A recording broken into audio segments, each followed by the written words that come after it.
Menggelegar. Pidato Gubernur Jawa Barat, Kang Deddy Mulyadi, di depan para elit TNI. Assalamualaikum warahmatullahi wabarakatuh. Sampurasun. Yang saya hormati Forkopimda Provinsi Jawa Barat, hadir pada kesempatan pagi hari ini Wakil Ketua DPRD Provinsi Jawa Barat, Ketua Komisi 5 DPRD Provinsi Jawa Barat dan seluruh anggota, Kasdam 3 Siliwangi, Wakapolda Jabar, Wakajati Jabar, dan sahabat saya hadir juga, dan Kodiklat TNI. Saya ucapkan terima kasih, selamat datang. Sekretaris Daerah Provinsi Jawa Barat, para kepala perangkat organisasi perangkat daerah di lingkungan Pemda Provinsi Jawa Barat, pimpinan instansi vertikal yang saya hormati, yang memberikan supporting pada saya, Kaseto, pemerhati dan pelaku pendidikan anak-anak, dan yang paling berbahagia hari ini adalah orang tua.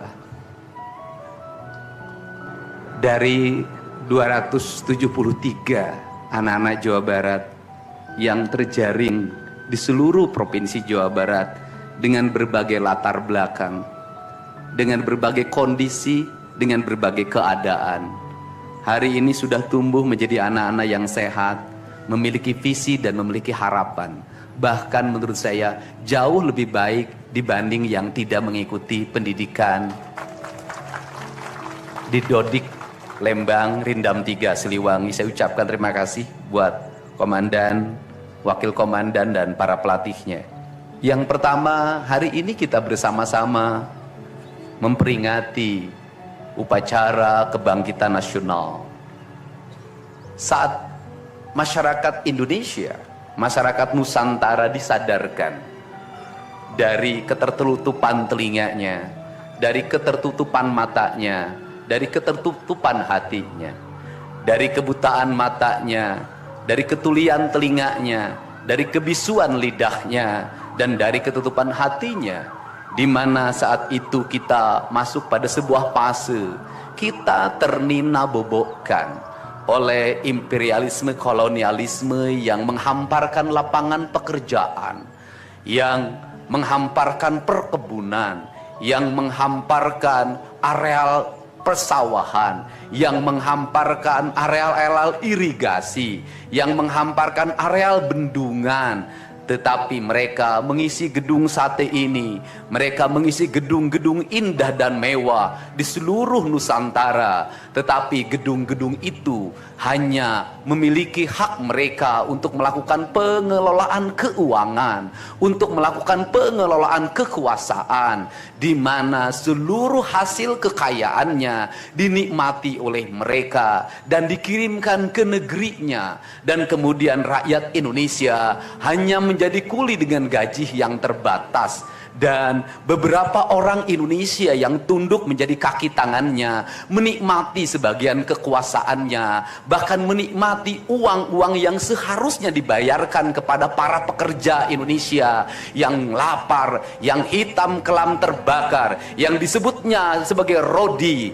Mereka mengambil hak-hak mereka dan dinikmati oleh mereka yang hari itu berkongsi dengan kolonialisme. Maka kesadaran itu tumbuh, lahirlah gerakan Budi Utomo, lahirlah gerakan Sumpah Pemuda, dan seluruh gerakan itu dimulai dengan sebuah kesadaran dan hilangnya rasa takut pada dirinya bahwa kita adalah pemilik hak dari negeri ini.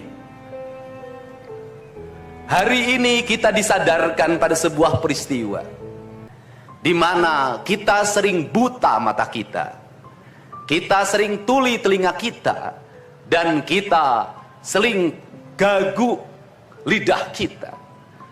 Ketika anak-anak kita berteriak di jalanan, mengusung sangkur, membawa celurit, saling berkejaran, darah menetes di setiap sudut kota, motor-motor dibakar, orang menjerit penuh rasa ketakutan, kita hanya bisa diam.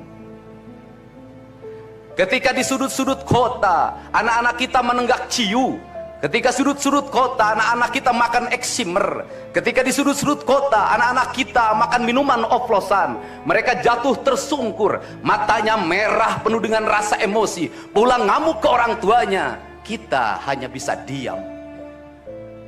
Ketika anak-anak kita menghabiskan waktu main game online sampai jam 4 pagi, tidak masuk sekolah, di rumah ngamuk, mengancam orang tuanya dengan pisau, menusuk kakeknya dengan sangkur, kita hanya bisa diam. Proses kita hanya dua, pidana dan penjarakan dalam penjara anak. Tetapi kita tidak pernah menyadari bahwa seluruh lorong-lorong kegelisahan mereka, seluruh hiruk pikuk jalanan tak membuat mereka nyaman. Sudut-sudut rumah menjadi neraka bagi kehidupan mereka. Lapang-lapang bola tergusur menjadi industri perumahan, pemukiman dan pertokoan.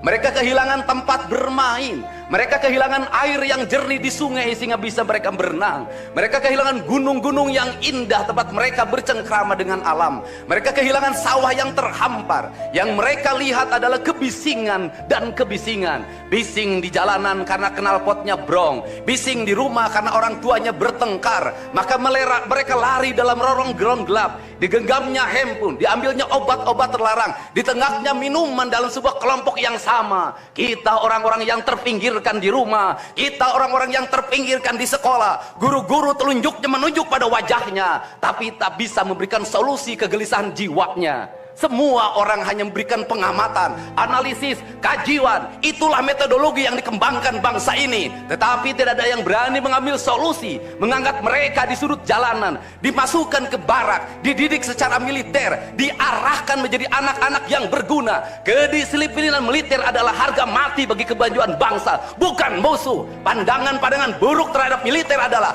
pandangan-pandangan orang yang takut anak-anak Indonesia bangkit, yang takut anak-anak Indonesia mencapai kemajuan. Mereka takut bangsa ini menjadi bangsa kokoh dan tegap. Mereka ingin bangsa Indonesia menjadi bangsa pemabuk yang setiap hari mabuk akan ilmu pengetahuan, yang setiap hari bertengkar di TV, yang setiap hari bertengkar di medsos, sementara hamparan kekayaan alam diambil sama mereka. Janganlah kita menjadi antek dari bangsa lain, memporak-porandakan diri sendiri dan bangsanya dengan alasan pengetahuan, dengan alasan hak asasi manusia. Anak membawa motor di bawah umur adalah pelanggaran hak anak. Kapan kita bertindak? Dan selama ini kita membiarkan anak-anak nonton film tanpa didampingi oleh orang tua. Itu adalah pelanggaran anak, dan kita tidak pernah bertindak. Anak-anak di bawah umur merokok, minum minuman keras, itu adalah pelanggaran hak anak. Semuanya kita berdiam. Anak-anak main game online, nonton tayangan-tayangan dewasa lewat media sosial, kita berdiam. Negeri ini akan hancur manakala semua orang berdiam.